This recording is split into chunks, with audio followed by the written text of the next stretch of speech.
Hi friends, డాగ్స్ని లేదా మీ పెట్స్ని యూట్యూబ్లో అమ్మాలంటే మా ఛానల్ వాట్సాప్ నెంబర్కి వీడియో పంపించండి. అలాగే మన ఛానల్ని ఇంకా సబ్స్క్రైబ్ చేయకపోతే వెంటనే సబ్స్క్రైబ్ చేసి పక్కనే ఉన్న బెల్ ఐకాన్ని యాక్టివేట్ చేయండి friends. Let's start the video. Hi friends, welcome to our channel.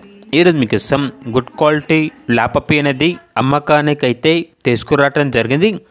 Only 1 female puppy available ఉంది. వ్యాక్సినేషన్స్ అనేవి అన్నీ కంప్లీట్ అయ్యాయి. అంతేకాకుండా ఈ పప్పీ చాలా యాక్టివ్గా ఉంటుంది. ఎటువంటి హెల్త్ ప్రాబ్లమ్స్ అనేవి ఏమీ లేవు. ట్రాన్స్పోర్టేషన్ అప్ టు 20 కిలోమీటర్స్ అనగా 20 కిలోమీటర్స్ వరకు ట్రాన్స్పోర్టేషన్ ప్రొవైడ్ చేస్తారు. పప్పీ యొక్క ఓనర్ నేమ్ వచ్చేసి జహీర్. ఇక పప్పీ యొక్క ప్రైజ్ అనేది 6K అనగా 6,000. ప్రైజ్లో స్మాల్ డిస్కౌంట్ అనేది కూడా ఇస్తారు. ఇక పప్పీ ఉన్న లొకేషన్ వచ్చేసి నెల్లూరు. ఇక పప్పీ కావాలన్న వారు ఈ వీడియో కింద టైటిల్లో ఓనర్ నెంబర్ అనేది డిస్ప్లే చేయడం జరిగింది. ఓనర్కి కాల్ చేయండి. పప్పీ యొక్క పూర్తి వివరాలు అనేవి వెరిఫై చేసుకున్నది మాత్రమే మీకు నచ్చేదని తీసుకోండి. అలాగే మన ఛానల్ని ఇంతవరకు సబ్స్క్రైబ్ చేయకపోతే సబ్స్క్రైబ్ చేయండి. Thank you. By by.